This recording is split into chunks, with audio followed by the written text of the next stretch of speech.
गरीबी वह सामाजिक और आर्थिक स्थिति है जब कोई व्यक्ति अपनी जीवन की मूलभूत आवश्यकताओं को पूरा नहीं कर पाता है। जैसे वह अपने भोजन के लिए असमर्थ हो, वह अपने आवास के लिए असमर्थ हो और आवश्यक शिक्षा के लिए असमर्थ हो, स्वास्थ्य के लिए असमर्थ हो, तो ऐसे व्यक्तियों को गरीब कहा जाता है। अमर्त्य सेन इसे क्षमताओं का अभाव कहते हैं। UNDP यानी संयुक्त राष्ट्र विकास कार्यक्रम इसे बहुआयामी गरीबी के रूप में परिभाषित करता है। वह शिक्षा, स्वास्थ्य, भोजन, वस्त्र, आवास सहित 10 आवश्यकताओं को सूचीबद्ध करता है और इनके बारे में सूचकांक जारी करता है, इसलिए वह गरीबी को बहुआयामी गरीबी के रूप में परिभाषित करता है। विश्व श्रम संगठन गरीबी को क्षमताओं का अभाव मानता है। अर्थशास्त्र के हिसाब से गरीबी 2 प्रकार की होती है। एक निरपेक्ष गरीबी, इसे वास्तव में परम गरीबी भी कहा जाता है, और दूसरा सापेक्ष गरीबी। इसके अलावा बहुत सारे प्रकार विभिन्न विज्ञानों में, विभिन्न सामाजिक विज्ञानों में परिभाषित किया जा सकता है, लेकिन आर्थिक दृष्टि से 2 ही प्रकार की गरीबी महत्वपूर्ण होती है, एक निरपेक्ष गरीबी और एक सापेक्ष गरीबी। निरपेक्ष गरीबी में वह सभी व्यक्ति गरीब होते हैं जो एक निश्चित आय स्तर के नीचे के होते हैं, यानी कि जो निर्धारित है, जिनसे उनकी न्यूनतम आवश्यकताएं पूरी हो सकती हैं किसी देश में। यदि उससे कम आय वो अर्जित कर रहे हैं तो निरपेक्ष रूप से वो सभी व्यक्ति गरीब हैं जो उस आय स्तर से नीचे के व्यक्ति होते हैं। लेकिन सापेक्ष गरीबी थोड़ी व्यापक है और यह देखती है कि कोई व्यक्ति गरीब है तो कितना गरीब है। इसकी माप विशेष रूप से लॉरेंज वक्र और गिनी गुणांक से किया जाता है, जो आय की विषमता को मापता है। जैसे मान लेते हैं कि 2 व्यक्ति हैं, A और B। इसमें A व्यक्ति ऐसा है कि उसकी न्यूनतम आवश्यकताएं पूरी नहीं हो पा रही हैं, लेकिन B व्यक्ति ऐसा है जिसकी न्यूनतम आवश्यकताएं पूरी हो जा रही हैं। तो एक तरह से ये गरीबी रेखा के नीचे है और ये गरीबी रेखा के ऊपर है, यानी परम रूप से, निरपेक्ष रूप से यह गरीब होगा और यह गरीब नहीं होगा। लेकिन अब A और B दोनों गरीबी रेखा से नीचे हैं। एक की कुछ आवश्यकताएं पूरी हो जा रही हैं और B की कुछ आवश्यकताएं पूरी नहीं हो रही हैं। A की कुछ आवश्यकताएं पूरी हो रही हैं, B की सभी आवश्यकताएं पूरी नहीं हो रही, यानी कि ये इसकी तुलना में ज़्यादा गरीब हो जाएगा। या यूँ कहा जाए कि इन दोनों में ये तुलनात्मक रूप से A थोड़ा अमीर होगा और B बहुत ज़्यादा गरीब होगा।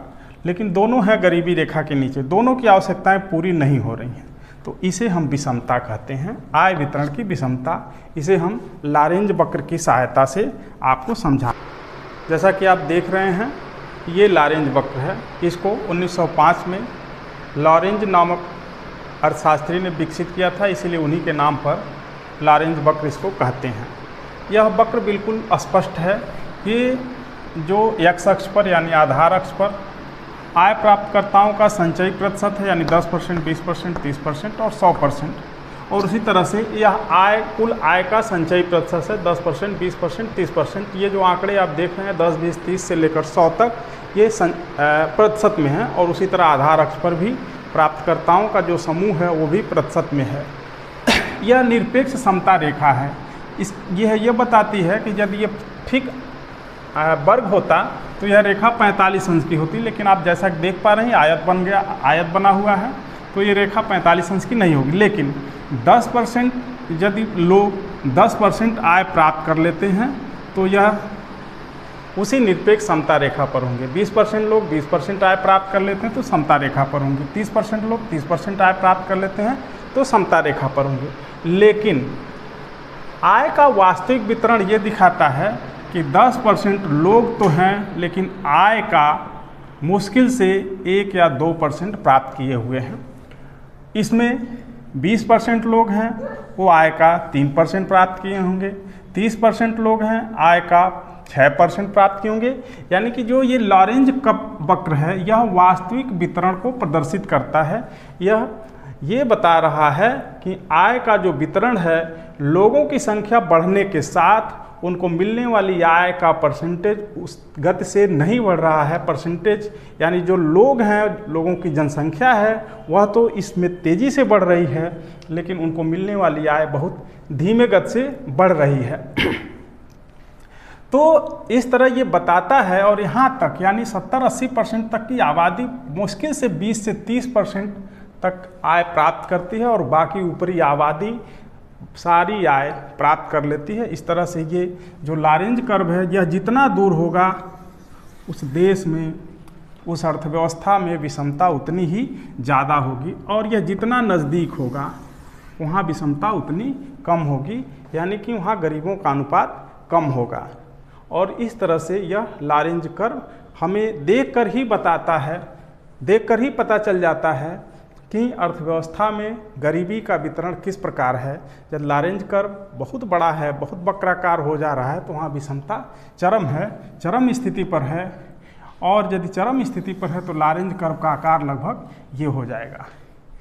गिनी गुणांक इसी लारेंज कर्व से निकाला जाता है, जिसे इटालियन अर्थशास्त्री गिनी ने विकसित किया था। गिनी गुणांक, गिनी गुणांक इसी लारेंज कर्व का प्रयोग करके निकाला जाता है।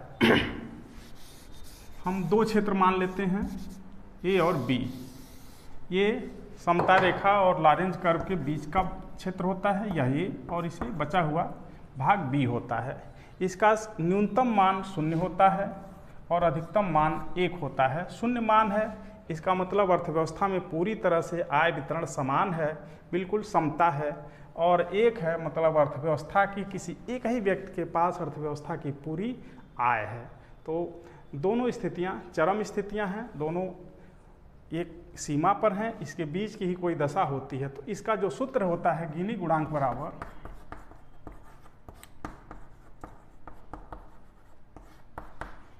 ए बटे ए प्लस बी। ये बिल्कुल सिंपल सा सूत्र है, सभी परीक्षार्थी, सभी विद्यार्थियों को याद होना चाहिए कि गिनी गुणांक बराबर ए बटे ए प्लस बी। अब ध्यान देंगे, ये जितना ही छोटा होगा इसके अंश का मान उतना ही कम होगा, और अंश का मान जितना ही कम होगा गिनी गुणांक उतना ही छोटा होगा।